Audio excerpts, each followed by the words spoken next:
शीत ऋतु आगमन और ऋतुराज बसंतर शीत ऋतु गमन और ऋतुराज बसंतर आगमन स्पर्श रे पलवित धरापृष्ठ तौ मध्य दुई नदी नागावली और कल्याणीर कुलुकुलु दान फल देवादिदेव प्रभु महादेव छत्र छाया स्थापित आमर यही कल्याण सिंहपुर ब्लॉक अंतर्गत ये ऑफिस जो 6/2/2026 रिख ठारू 11/2/2026 रिख पर्यंत ओडिशा पाठ्यक्रम रूपरेख 2025 को आधार करी एक 5 दिवसीय प्रशिक्षण शिविर आयोजन करा जाय अछि।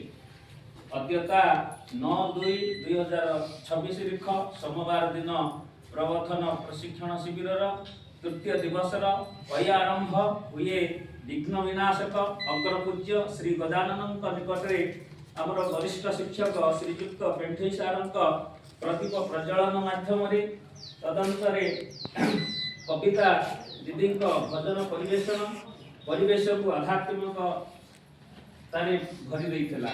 एहा परे आरंभ होई आरती अनिरुद्ध सामंतरा सारंक द्वारा प्रथम अधिवेशन जहार विषय वस्तु थिला भाषा शिक्षण ओडिया। आरती सार पूर्व दिन मानकरे विषय उपरे सम्यक आलोचना करथिले पचारथिले भाषा कहले आमे कोन बुझो ओ एहार आवश्यकता कोन। आलोचना माध्यम रे आमे एहार जानिले जे भाषा होची भाव प्रकाश रे एक माध्यम। भाषा माध्यम रे आमे हमर परंपरा संस्कृति रीति आदि को उपलब्धि करि परिबा। एहा परे आरती सार ओडिया जाति भाषा पाई संग्राम करी किपरि स्वतंत्र ओडिशा प्रदेश गठन करथिले से संपर्क रे मध्य आलोचना करथिले। भाषार विवर्तन नहेले एहार विलोप सुनिश्चित तेणु भाषा सुदूर प्रसारी व्यवहार को सुनिश्चित करबा प्रत्येक व्यक्तिर कर्तव्य। यही अवसर रे एक कविता भाषा आम गर्व भाषा आम परिचय गान करी मातृभाषा प्रति आमर श्रद्धा और कर्तव्य को मने पकाई देथिले।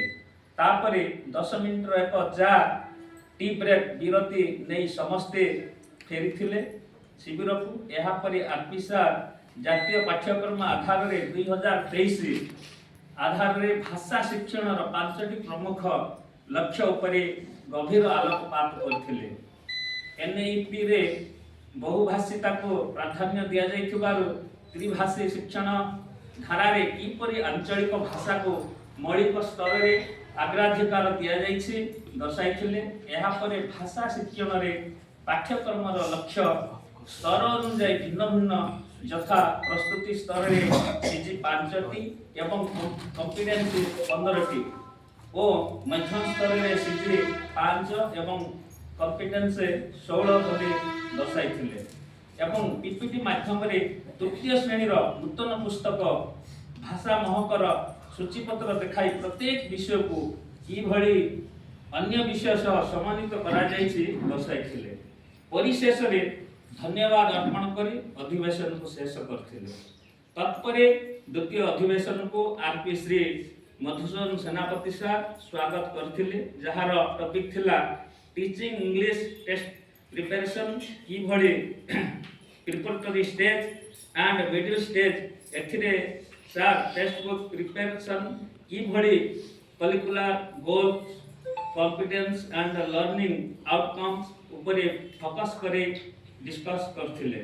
सीजी एंड कॉम्पिटेंस की भली इंटर रिलेटेड मेथड कहिथिले। प्रत्येक पिला पाखरे निर्दिष्ट शिक्षण फलाफल हासिल हेले किपरि शिक्षार व्यापक लक्ष्य हासिल होई पारिबो ताहा मध्य जणाइथिले। प्रिपरेटरी स्टेज रे सीजी 2 एवं कॉन्फिडेंस नोट बोले कहिथिले। सेही भली मिडिल स्टेज रे सीजी 4 एवं कॉन्फिडेंस नोट बोले दर्शाइथिले। समस्त टेस्ट गुडी करे शिक्षार्थी मानकर environment culture based confidence based एवं सेथिरे लोकल एंड ग्लोबल टेस्ट को स्थान दिया जाइछि बोली दर्शाइथिले। एहा परे मध्याह्न भोजन विरति होइथिला। मध्याह्न भोजन विरति परे दिबा 2 घंटा समय रे आरपी जुगल किशोर पलाई सार तृतीय अधिवेशन को स्वागत जनाइथिले जहार विषय वस्तु थिला मध्यम पर्याय संस्कृत भाषा शिक्षण।